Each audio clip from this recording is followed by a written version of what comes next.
Taking your own body measurements at home is a great way to track your progress towards your weight loss or lean muscle gain goals.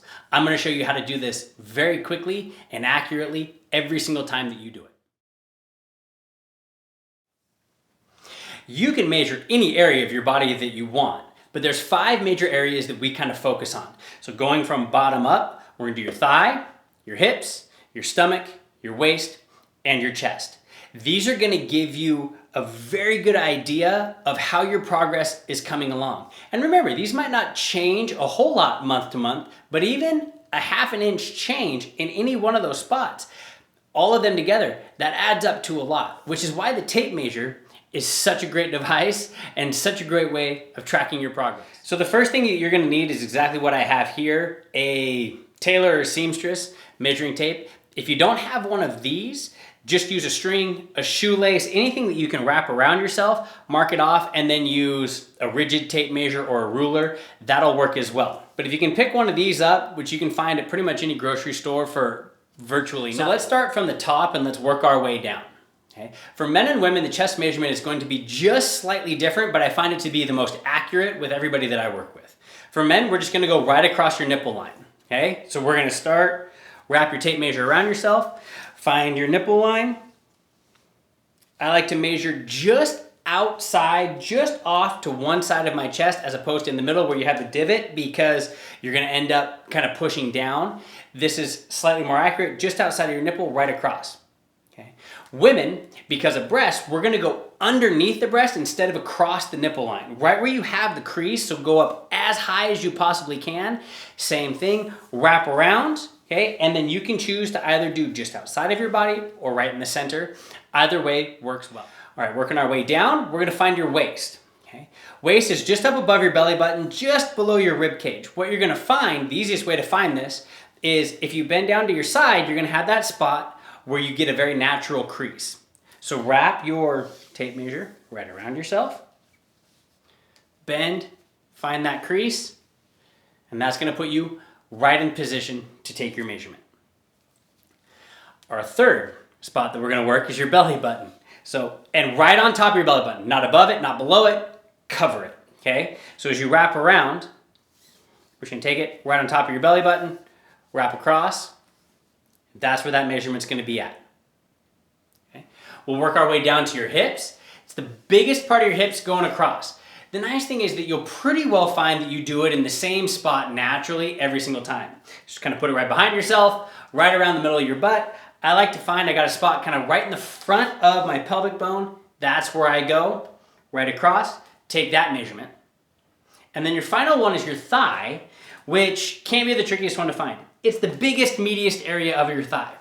What I like to do is, when you lift your leg, you've got a very natural 90-degree crease. So I'm going to find that crease, okay? And I'm going to work right down to the bottom of my knee. And I'm going to go to the nearest inch. So for me, I'm going to work off of 16 inches.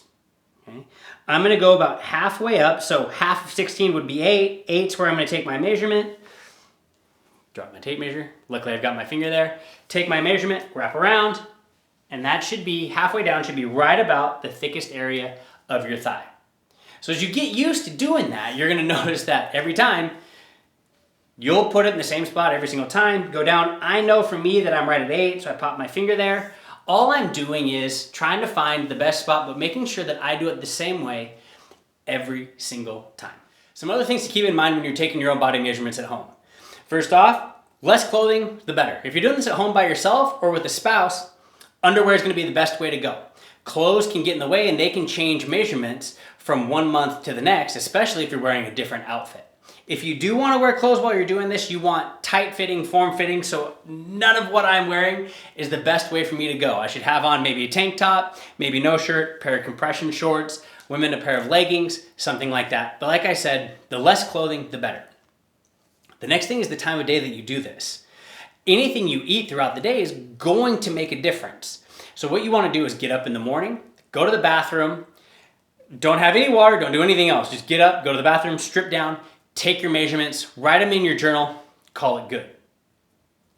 The next thing is choosing the day of the week that you're going to do your measurements on. I like the middle of your work week, whatever that is. So if you work a typical Monday through Friday, Wednesday is a great day to take your measurements because you should be in a good routine at that point. You've got a couple of days of probably going to bed about the same time, waking up about the same time. You're probably eating the same basic meals. So the middle of the week is a great time to do this. Monday, after a weekend, that's never going to be great. And by the time Friday or Saturday comes around, the middle of the week is just a whole lot better. So then how often should you take your measurements? I say once a month and not anything more than that.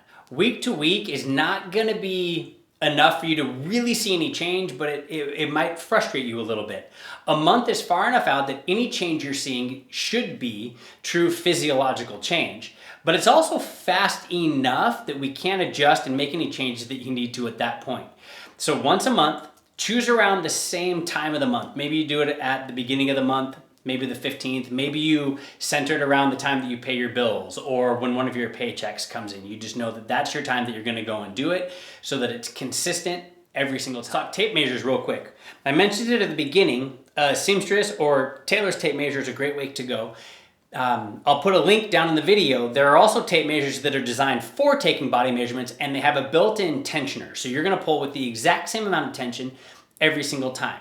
Now, if you're gonna use just a regular tape measure or a string in order to do this, just make sure that you're pulling tight, but not indenting your skin. That's a pretty good measure. Pull down too much, you're gonna notice that the skin kind of bubbles up and around it, so loosen that off just a little bit.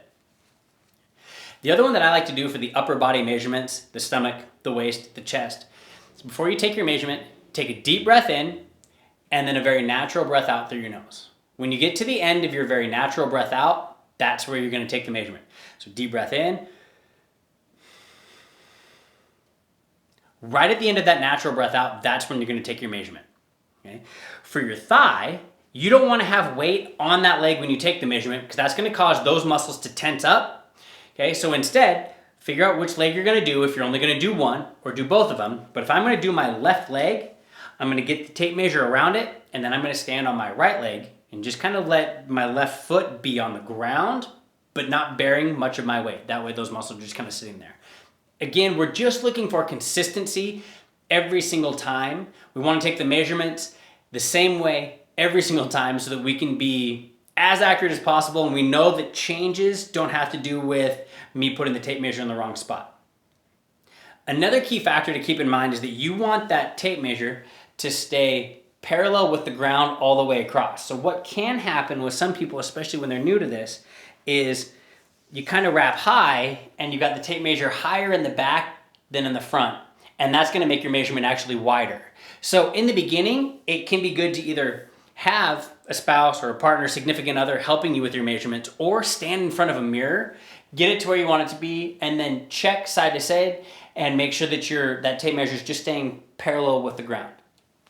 And that's it. You've taken your measurements, write them in your journal. You're gonna take them next month, the month after that. This is an amazing way to track your progress as you go.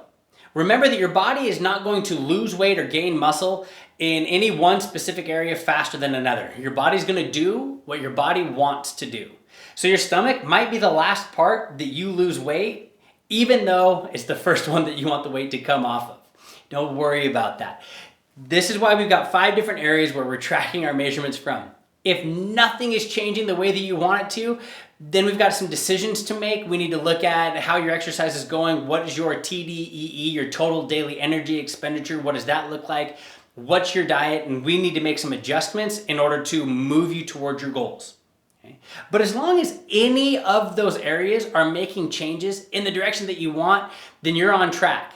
Okay? A half an inch off your waist and nothing else moves is still a half an inch off of your body, working you toward where you want to be. So don't stress too much. As long as anything is changing, you are on the right track. If any of this was helpful for you, give me a like, subscribe for more content coming out. And if you put anything in the comments, if you've got any questions, any concerns, any comments, put them in. I will respond to those. It is just me.